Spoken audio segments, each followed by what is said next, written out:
The career progression, we actually met palang last Friday for the finalization of the IRR so that we can already implement it. And I just want to say that for next year, we have an allocated budget of 1 billion for career progression. So just to start, what is our vision for career progression? So one is we wanted to make sure that no teacher is left out in the process. As we all know, I have an aunt who retired. She was a very good teacher, but she retired teacher one, no? Because she was assigned somewhere and there was no other position but the teacher one.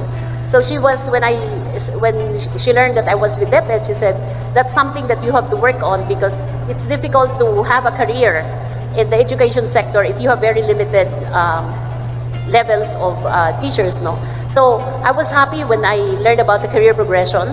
And we wanted to make sure that this is really implemented na next year, no? So there is going to be a very clear and distinct teacher's path. So hindi na ngayon teachers 1 to 3, but you have teachers 1 to 7, and then you make a decision whether you'd like to stay in the academic track or be in the administrative track.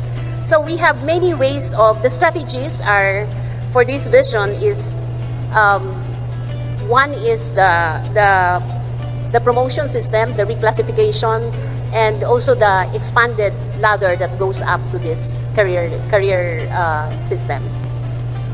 So the career progression is nahabol ito nila Secretary Liling for the end of the term of PRRD. Naihabol natin itong Executive Order 174. We're just waiting for some departments to put its seal on the IRR, no, before we could take this out, but we want to make sure that by the end of the year, we're done with all the administrative processes and we can already implement this by next year because there's funds for next year. So improving the teacher quality. So yun na yung sa EO 174, no? So I'll explain that later on. This is now the harmony of the different mechanisms that we have, no? So we would be intervening on the pre-service through the Teachers Excellence Council Secretariat. Next, on November 28, we will be meeting with the 3NS because we have to make sure that the curriculum and the competency build-up in education classes or in the curriculum of the state university and colleges and even the private sector would correspond to the competency requirement that we have at least for Teacher 1 and the other specialized courses, no? So there's going to be a very strong partnership. That's why na-involved din dito ang NIAP because henceforth, we will not be engaging, we would probably do but in a very limited scale, but we will not be downloading para mabawasan na rin ang ano ng mga regions. We'd be partnering directly with SUCs in the region and then regionalized trainings, no? So for example, the one in Eastern Visayas could go either to Leyte Normal University or to Cebu Normal University. So we have to establish formal partnership with these normal schools all over the country, would probably ask the Philippine Normal University to take the lead in these partnerships so that we could optimize utilization of our resources. Hindi na kailangan magbiyahe papuntang Manila, but can actually take the courses in the ground, no?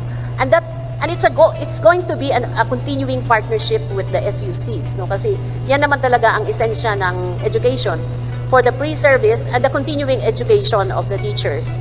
So pagdating sa in-service, the YAP will have to, as you can see there, meron tayong categorization of those that are in stage of beginning, proficient, highly proficient, and then the distinguished. So if you're all aware that there are people going around the regions, people from BIROD, bringing down already these processes and the training, especially on MSP. And I really hope that this would somehow diminish the work of the regions and the divisions and also the teachers, no, na mabawasan yung kanilang trabaho. So the text would take care of the pre-service and then the moment it gets to us in the in-service, then it's NAYAP and the entire DepEd organization. Next slide. So for classrooms career line, so meron tayong teacher 1 to 7. And at certain point, the master teacher, they will have to make a decision whether, can you put it out na lang lahat? Okay, so very clear na yung progression, no? I think this would really make our lives simpler next year, no? That's the classroom teaching career line. No? And then we categorize them whether they're on a beginning stage. Although there are reactions to the beginning stage, no? Kasi parang teacher 1 to 3 considered ka pa ring beginning stage, no? So we're looking at that. That's based on feedback on the ground. So we're rethinking that aspect of categorization for beginning. And then, but we're clear insofar as the categorization for proficient, highly proficient, and distinguished. Okay, so if you look at this slide, ito na yung ating future process. So you have teachers 1 to 3, which is, for now, we're still using beginning, proficient, highly proficient, and distinguished based on PPST standard, the Philippine Professional Standards. And the master teacher, pagdating sa after teacher 7, ang master teacher will now make a decision whether he or she would like to stay in the classroom or would take on an administrative function. Pareho lang naman, the grade level is the same, no?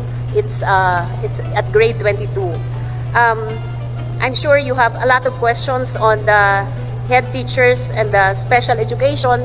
So that's how we will be aligning the existing positions. And I just wanted to show that there's really equity in what we will be implementing next year. So in the career progression roadmap, we're already on finalizing the enabling policy, the enabling mechanism, which is the IRR, and then we will be implementing it full next year.